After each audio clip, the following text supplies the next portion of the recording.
사진 하나 부탁드릴까요? 자, 그러면은 지금부터 소프트웨어 입국을 위한 정책 토론회 이 패널리스트를 모시고 토론을 하도록 그렇게 하겠습니다. 우리 윤석열 국민의힘 대통령 후보께서 이 대통령으로 당선이 되시면 우리 소프트웨어 입국 이 정책 전략을 보다 더 구체화하고 조직을 만들고 예산 편성을 하고 집행 이 평가 이 절차를 거치도록 그렇게 하겠습니다. 오늘 우리 사회자께서 소개해 주신 대로 패널리스트 10분을 모시고 지금부터 진행하도록 하겠습니다. 먼저 행정자치부 의정국장님도 하시고 지방행정공제회 이사장님을 역임하셨습니다. 여러분 지방행정공제회 예산이 약 한 4조 원 규모입니다. 엄청 큰 조직이지요. 지방자치 관련 조직이잖아요. 거기 이사장님을 지냈습니다. 우리 정부의 행정 조직의 편제 이거 전문가십니다. 우리 곽임근 이사장님을 모시고 우리가 소프트웨어 입국을 위해서 정부 편제를 어떻게 바꿔야 되는지 여러분들 대한민국은 정부 조직법을 약 55회 해방 이후에 70년간 55회의 정부 조직 개편을 했습니다. 기본 컨셉은 대부처로 갔다가 쪼개서 소부처로 갔다가 다시 또 합쳐서 대부처로 갔다가 어떤 국가 성능 평가를 제대로 하지 못하고 정부 조직을 이렇게 쪼갰다, 통합했다 이런 걸 했습니다. 우리 윤석열 정부는 제대로 소프트웨어 입국을 위한 정부 조직 편제를 어떻게 가져가야 되는지 귀한 말씀을 듣도록 하겠습니다. 여러분들 박수로 청해 주시기 바랍니다.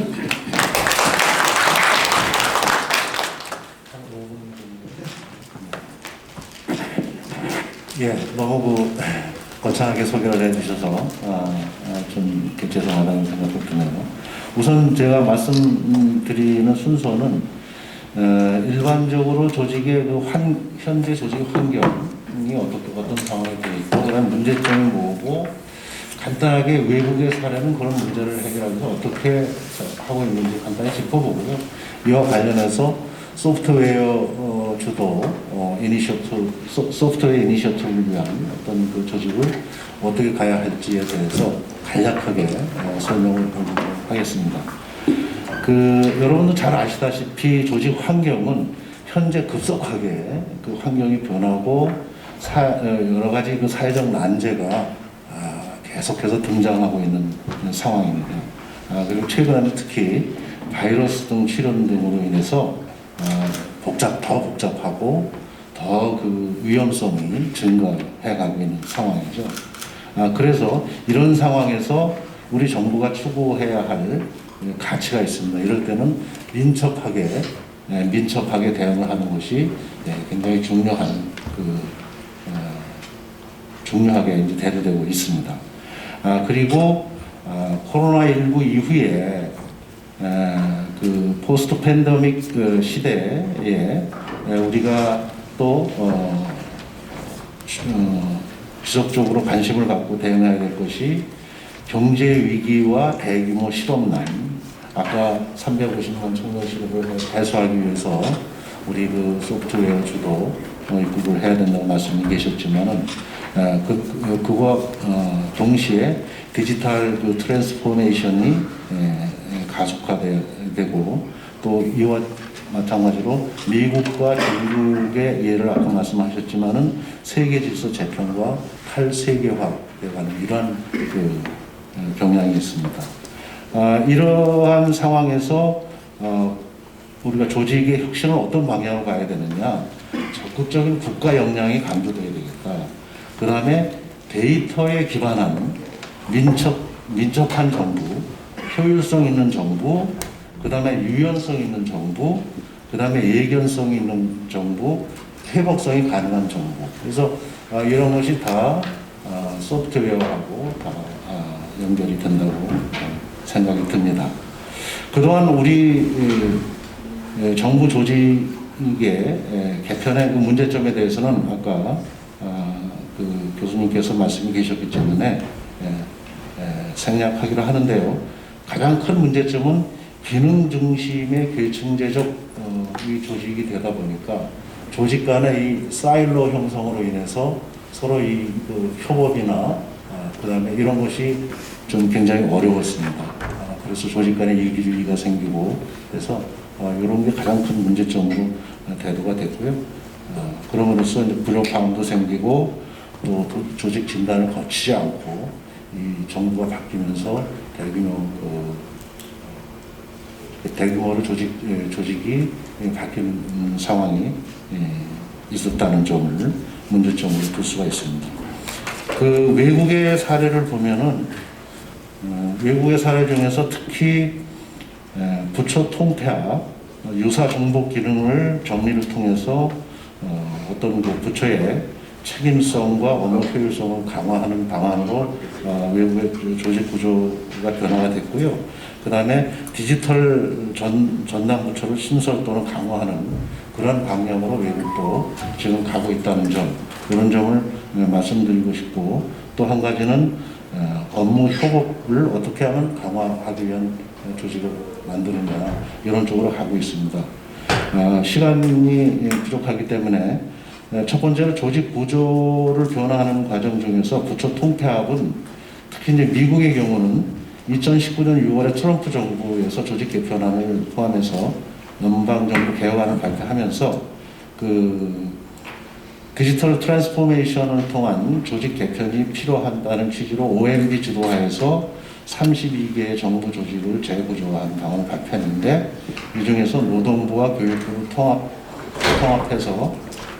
통합하고 그 다음에 분산된 식품 안전관리 업무를 단일기관으로 통합을 이렇게 하는 것을 제안한 바가 있고요. 그 다음에 그래요. 잠시만요. 네. 여러분 우리 그 존경하는 윤상현 의원님께서 입장하고 계십니다. 여러분들 큰 박수 부탁드립니다. 자, 윤상현 의원님이 오셨으니까 원래 10시에 개회사를 해주시기로 했는데 지금 외부 일정이 워낙 바쁘셔가지고 이제 지금 도착하셨습니다. 하시고 끝났어요. 아니 먼저 하시고. 아니 제가 같이. 그렇게 시간이 되십니까? 예. 그러면 패널 토론을 계속 진행하도록 예. 그렇게 하겠습니다. 패널 토론을 조금 빨리 진행을 하고 우리 그 윤상현 의원님의 축사 말씀을 듣고 그다음에 우리 국민의힘 윤석열 대통령 후보님의 지지 선언을 하고 그다음에 기념 촬영을 하고 행사를 마치도록 그렇게 하겠습니다. 자, 우리 그 패널께서는 2, 3분의 말씀을 좀 이렇게 조리 있게 핵심 결론만 잘 말씀해 주시기를 부탁드립니다. 우리 곽인금 이사장님, 네, 계속하시죠. 네. 그래서 미국, 중국, 호주 등에서도 이렇게 통폐합을 통해서 그 정부의 책임성과 업무 효율성을 강화했다, 이런 점을 자세한 내용보다는 말씀드리고 싶고요. 그 다음에 미국, 영국, 일본 등에서는 디지털 전담 부처를 신설하고 또 강화하는 방향으로 조직 개편을 진행했다는 점, 이걸 말씀드리고 싶고, 영국과 호주 등에서는 부처 간의 그 협업 강화를 위한 그러한 그 조직을 개편해서 운영하고 있다는 점을 말씀드리고 싶습니다. 특히 뉴질랜드 같은 데서는 코로나19 대응을 위한 정부 조직을 운영을 했는데요. 이런 코로나19 대응 및 집행을 전 정부 통제관 및 산하국가 위기관리센터에서 이렇게 수행하는 이런 모습도 볼 수가 있습니다.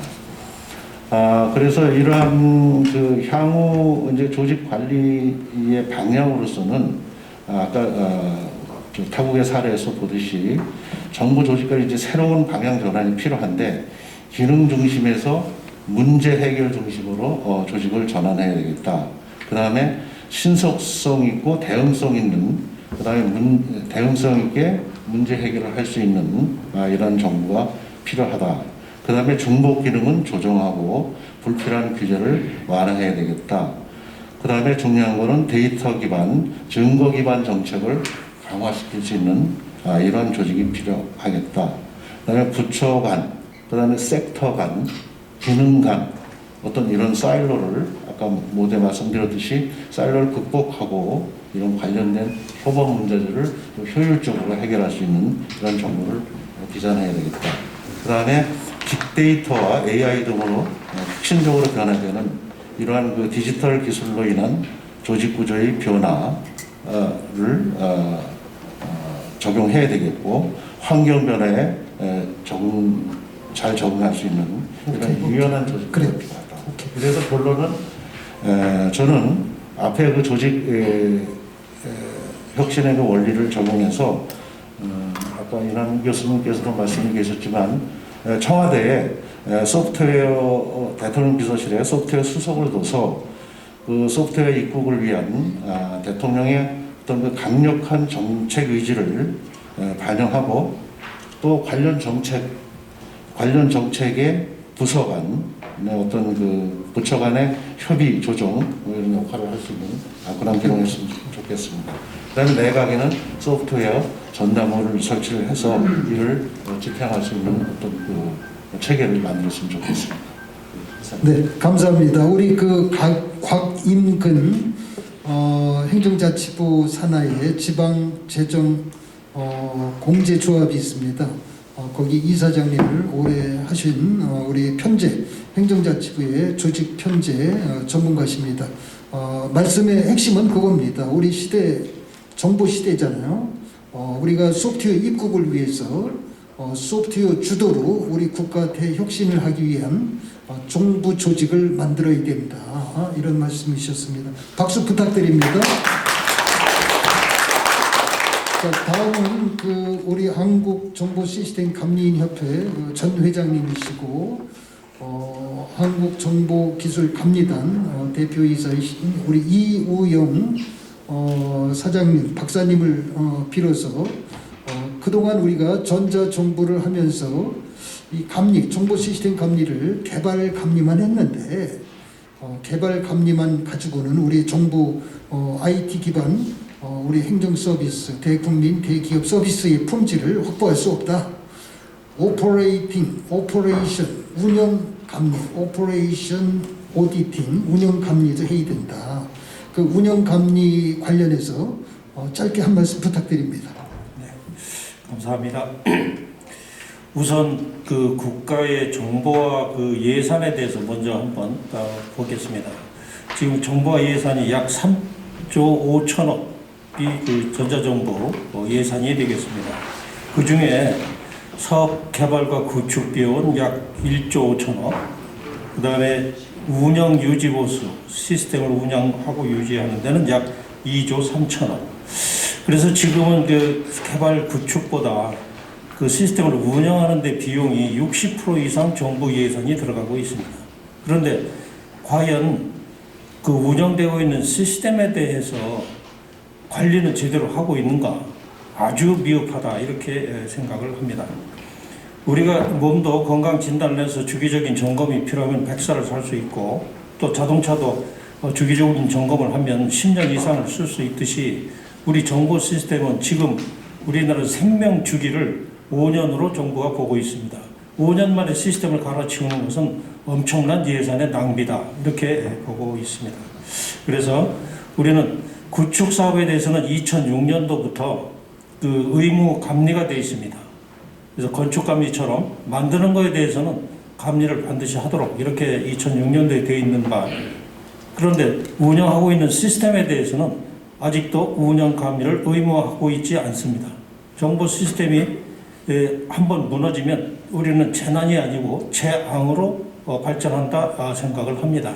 성수대교나 삼풍백화점이 무너지는 것은 재난이라고 볼 수 있지만 시스템이 무너지면 그것은 국가의 재앙으로 발전이 되는데 이 운영 감리를 의무화하는 것이 그 선무가 아닌가 이렇게 생각을 합니다. 두 번째는 데이터의 발전입니다. 지금까지 인류가 우리 만들어 놓은 데이터는 약 5억 엑사바이트 정도가 됩니다. 그런데 이것이 지금 2000년도 들어와서는 1년에 우리가 인류가 만들었던 2000년 동안 만들었던 데이터가 1년에 만들어지고 있습니다. 그러면 이 데이터 환경이 이렇게 바뀌고 있는데 서브나 이 운영 환경이 이렇게 바뀌고 있는데 데이터에 대한 표준과 품질 점검은 제로입니다. 데이터를 지금 만들어 놓지 않으면 품질과 표준을 지금 정책에서 만들어 놓지 않으면 나중에 훗날 어떻게 데이터를 개방해서 활용할 수가 있을까? 이런 문제를 우리가 한번 고민해 보고 있습니다.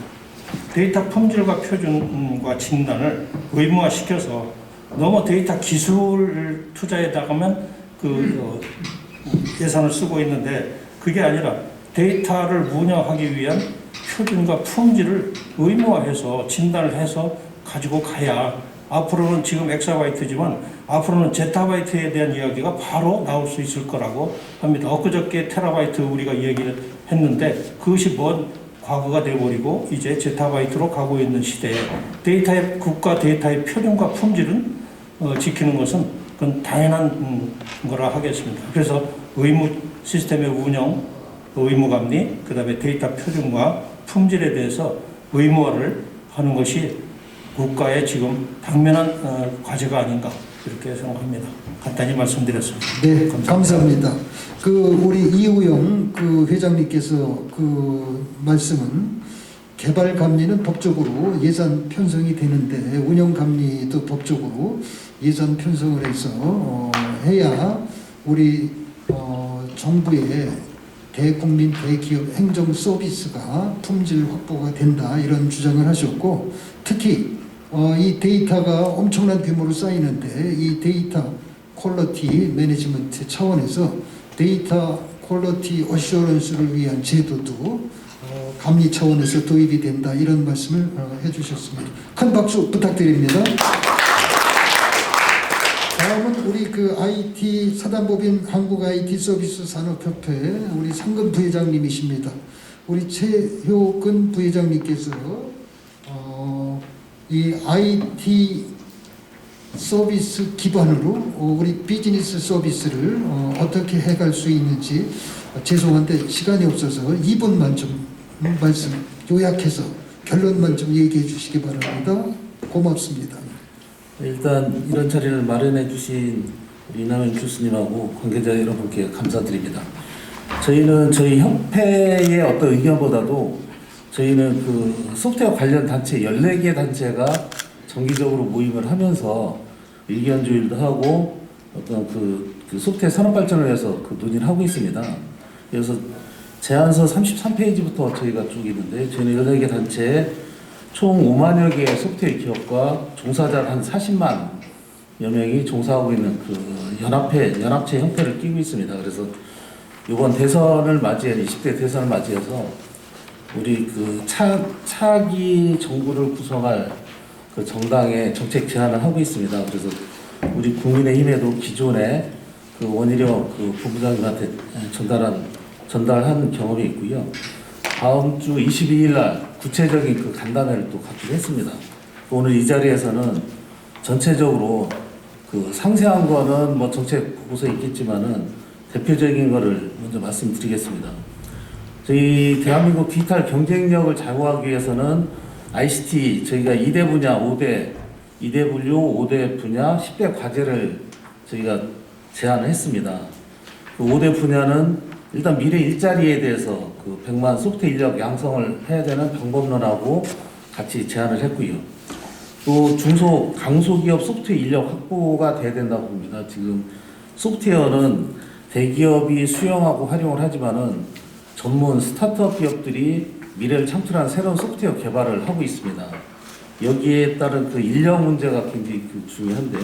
여기 죄송한데 강소기업을 위해서는 최효근 상근 부회장님 죄송한데 시간이 없기 때문에 그 유인물로 대치하고 결론만 좀 얘기를 해주시죠.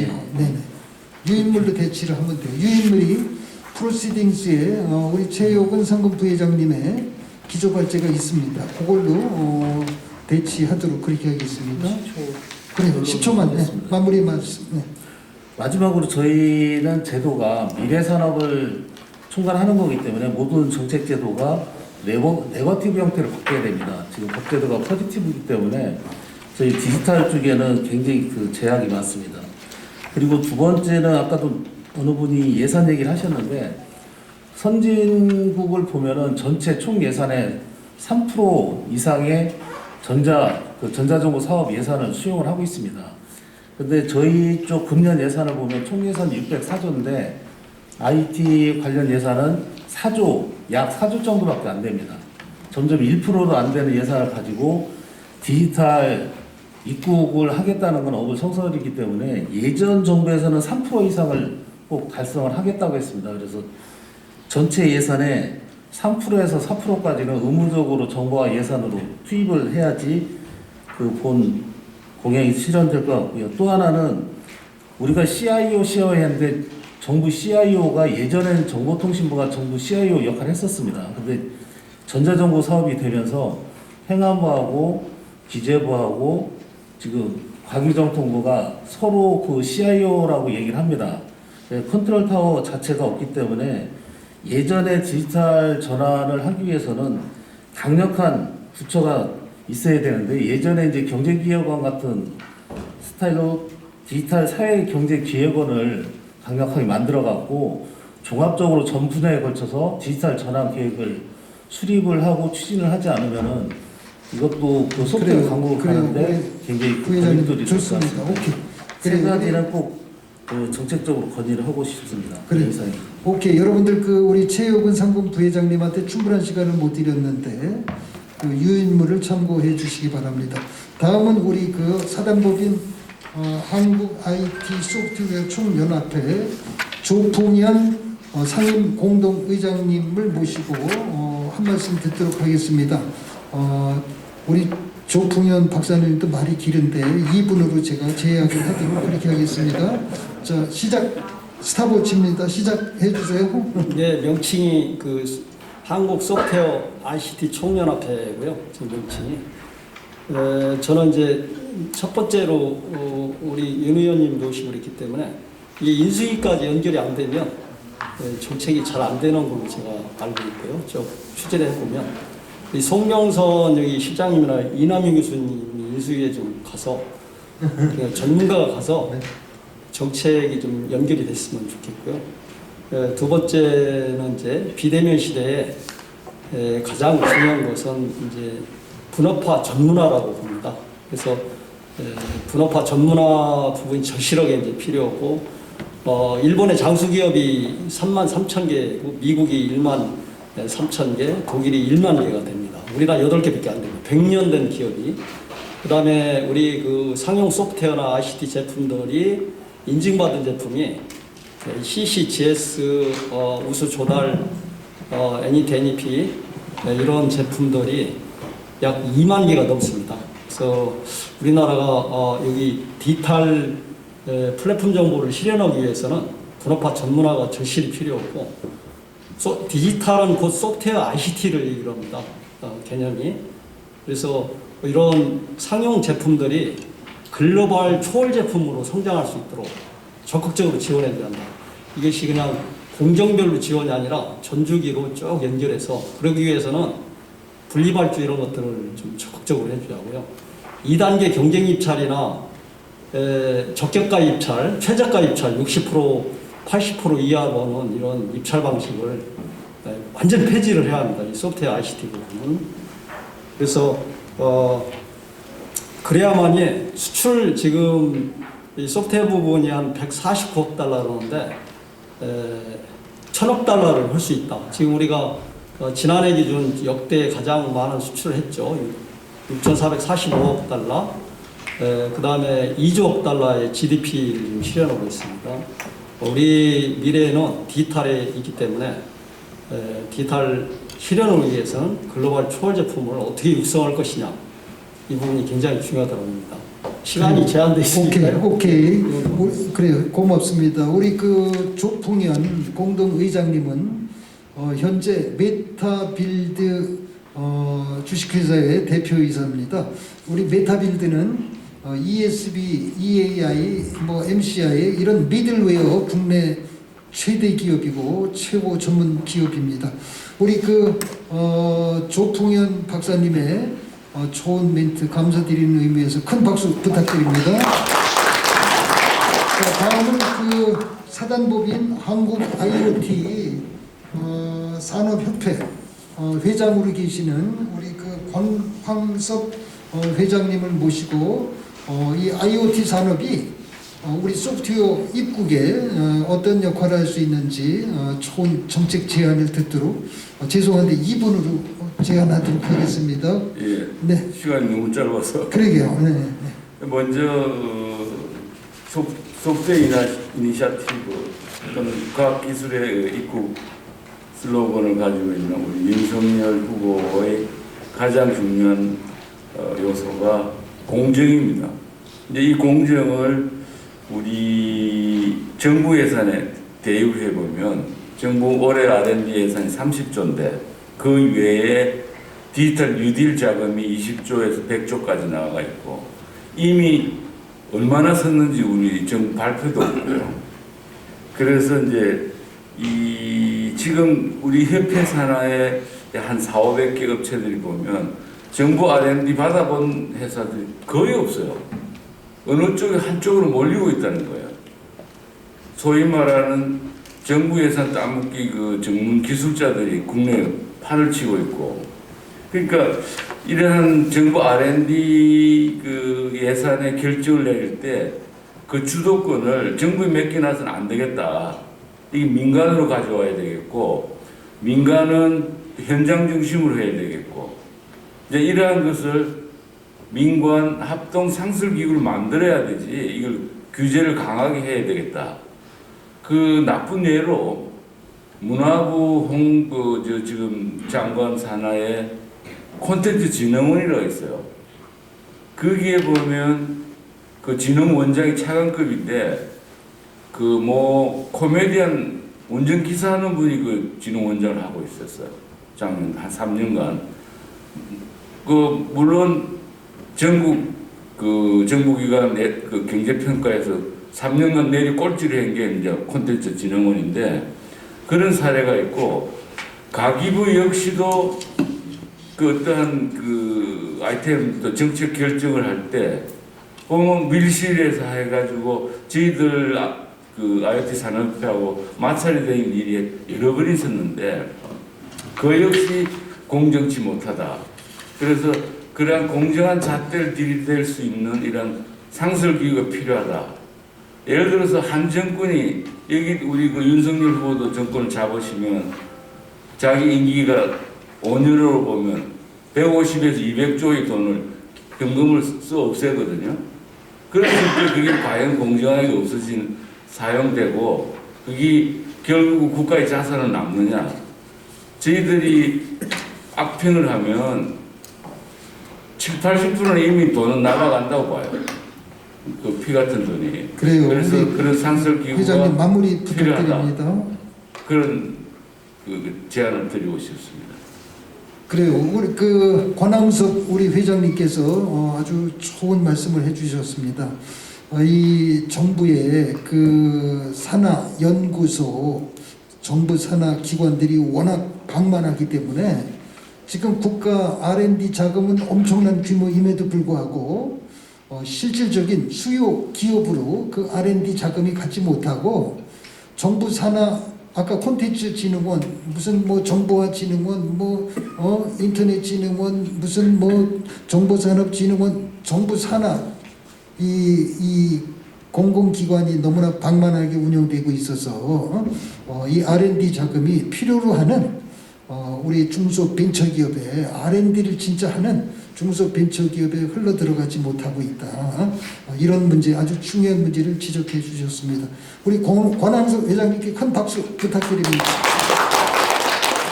자, 다음은 마지막으로 남서울대학의 우리 김정범 교수님께서 말씀 주시겠습니다. 우리 김정범 교수님은 윤석열 대통령 후보님 캠프에 중앙선거대책위원회에 그 이영 국회의원님하고 디지털 정책본부에 크게 기여하고 있습니다.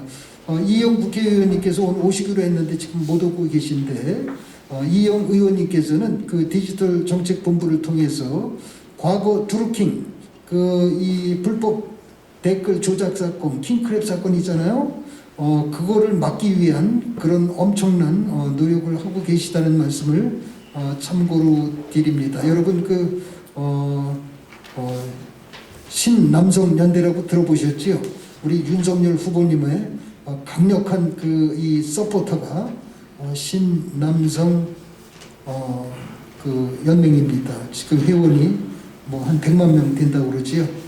2030이 윤석열 후보님을 전폭 지지하는 것이 바로 이 신남성 연대라는 말씀도 드립니다. 우리 김정범 교수님을 큰 박수로 맞이해 주시기 바랍니다. 윤석열 국회의원님도 참석하셨고 저보다 훌륭하신 분들 앞에서 이렇게 말씀드리게 돼서 영광입니다. 짧게 세 가지 말씀드리겠습니다. 첫째, 오늘 이 자리를 주최해 주신 이남용 북악보건원 이사장님, 오늘 훌륭한 분들 다 같이 모셔갖고 좋은 말씀을 나누고 있습니다. 우리 이남용 이사장님께 한번 크게 박수 한번 쳐주시기 바랍니다. 강력한 후보십니다. 그리고 우리 오늘 대회를 이렇게 이끌어 주시는 IT정책경영학회 조창영 회장님, 오늘 고맙습니다. 오늘 다들 아시다시피 윤석열 후보 저도 캠프에 있습니다. 예. 그래서 지금 보면 이제 벌써 표 차이가 지금 10% 났는데 점점 표 차이가 이제 늘어갈 것으로 여러분들 다 같이 지금 예측이 됩니다. 중요한 건 뭐냐면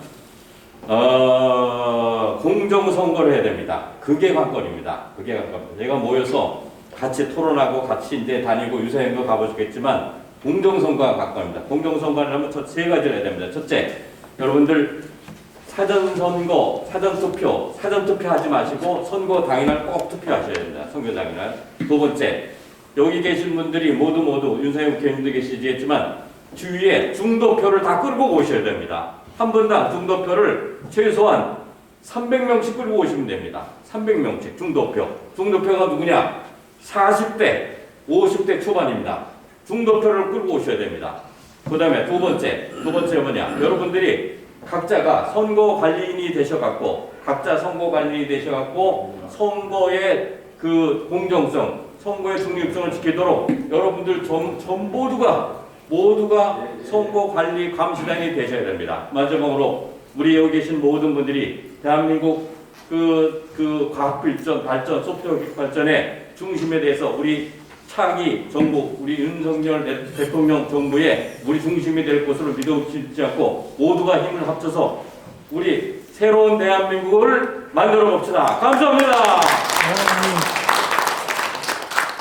우리 김정범 교수님은 서울대 ROTC 전체 명예회장, 회장을 하셨습니다. 사실 우리 대한민국을 대표하는 강력한 이 리더십 중에 하나입니다. 우리 김정범 교수님 잘 지켜봐 주세요.